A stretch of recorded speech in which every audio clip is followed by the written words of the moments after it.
Kembali di IDX First Session Closing, pemirsa. PT Search bersama anak usahanya WIF mendapat fasilitas kredit 30 juta US dollar dari Lembaga Pembiayaan Ekspor Kanada EDC. Dana tersebut akan digunakan untuk impor perangkat jaringan fiber optik dari Nokia.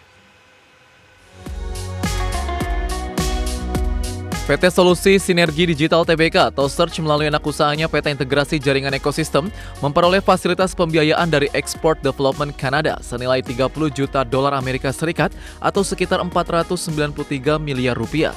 Kredit ini akan dimanfaatkan untuk mengimpor perangkat fiber to the home dari perusahaan teknologi asal Finlandia Nokia.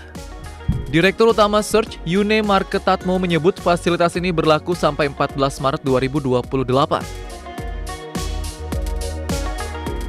Yune menjelaskan bahwa seluruh pembiayaan untuk peralatan tersebut akan menggunakan kredit dari EDC.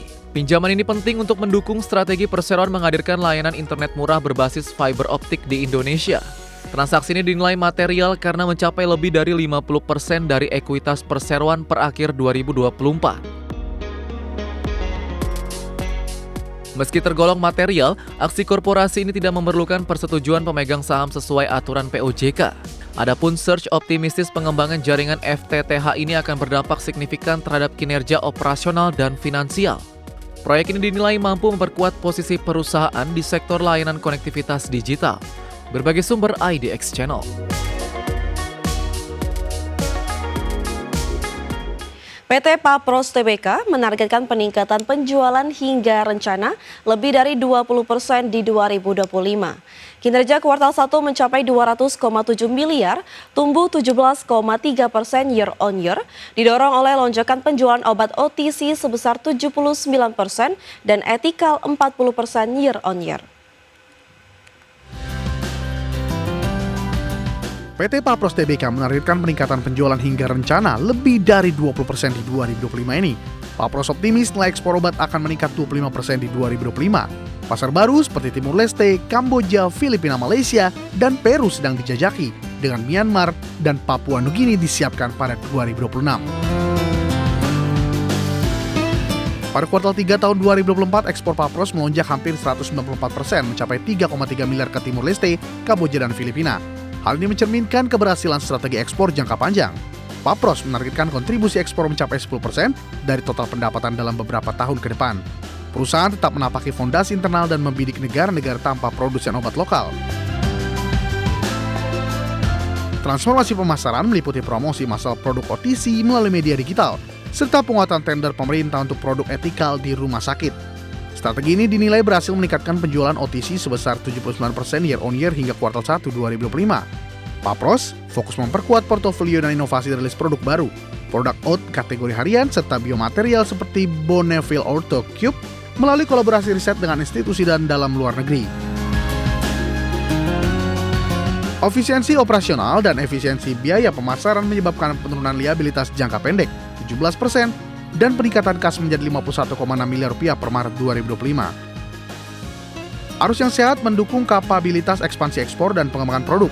Dengan ekspansi pasar, diversifikasi produk, dan transformasi pemasaran digital, Papros menempatkan ekspor sebagai pendorong utama pertumbuhan 2025, target kontribusi ekspor 10% dan peningkatan penjualan OTC dan etikal menjadi indikator optimisme kinerja di tahun ini. Berbagi sumber IDX Channel.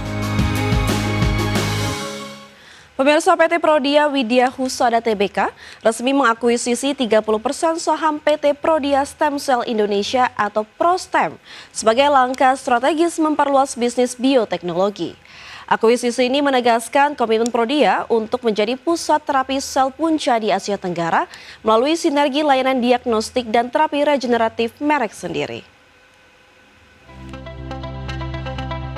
PT Prodia Widya Husada Tbk resmi mengakuisisi 30% saham PT Prodia Stem Cell Indonesia atau ProStem sebagai langkah strategis memperluas bisnis bioteknologi. ProStem telah membangun Advanced Cell Therapy Production Laboratory senilai 100 miliar rupiah di Jakarta Pusat. Laboratorium seluas 2.100 meter persegi ini telah mendapatkan sertifikat CPOB dari BPOM dan memenuhi standar GMP internasional untuk pengolahan dan penyimpanan sel punca serta turunannya. BPOM meresmikan fasilitas ProStem sebagai yang pertama di Indonesia untuk terapi sel punca pada Desember 2023. Langkah ini membuka akses ATMP atau Advanced Therapy Medical Product bagi pasien lokal dan menandai transformasi sistem kesehatan menuju terapi regeneratif modern. Prodia melalui ProStem meluncurkan misi pasien adalah prioritas dengan ekspansi layanan terapi sel punca ke kota besar seperti Jakarta, Bandung, Surabaya, Yogyakarta, dan lainnya. Program ini mencakup konsultasi praterapi, terapi mesenchymal stem cell untuk penyakit degeneratif, ortopedi, neurologi, autoimun hingga layanan estetika, serta edukasi dan pendampingan pasien secara berkelanjutan. Sejak 2023, ProStem telah menjalankan uji klinik pada berbagai kondisi, termasuk kelainan retina hingga penyakit jantung, osteoporosis, sirois, hati, diabetes, stroke, dan PCOS. Hasil terapi retina menunjukkan pasien tidak mengalami penurunan fungsi penglihatan selama 5 tahun. Usai terapi menunjukkan potensi manfaat jangka panjang bagi pejuang penyakit yang sulit disembuhkan secara konvensional. Melalui langkah akuisisi ini, pembangunan lab canggih, ekspansi layanan, dan kolaborasi riset, Prodia Group menegaskan arah strategis sebagai pemain utama bioteknologi dan layanan kesehatan regeneratif nasional. Terapi sel punca kini bukan sekedar layanan masa depan, melainkan perangkat medis masa kini yang siap dimanfaatkan masyarakat Indonesia. Berbagai sumber IDX Channel. Pemirsa, PT Era Jaya Swasembada Tbk melalui anak usaha Era Inovasi Otomotif resmi menjadi agen pemegang merek mobil listrik Xpeng di Indonesia. Kemitraan ini menandai langkah pertama Era Jaya memasuki ekosistem kendaraan listrik sejak awal 2025. PT Era Jaya Swasembada Tbk melalui anak usaha Era Inovasi Otomotif resmi menjadi agen pemegang merek mobil listrik Xpeng di Indonesia. Selain mobil listrik, Era Jaya juga memperkenalkan merek baru seperti minuman Caji dan memperluas portofolio retail elektronik serta smartphone terbaru termasuk iPhone 16.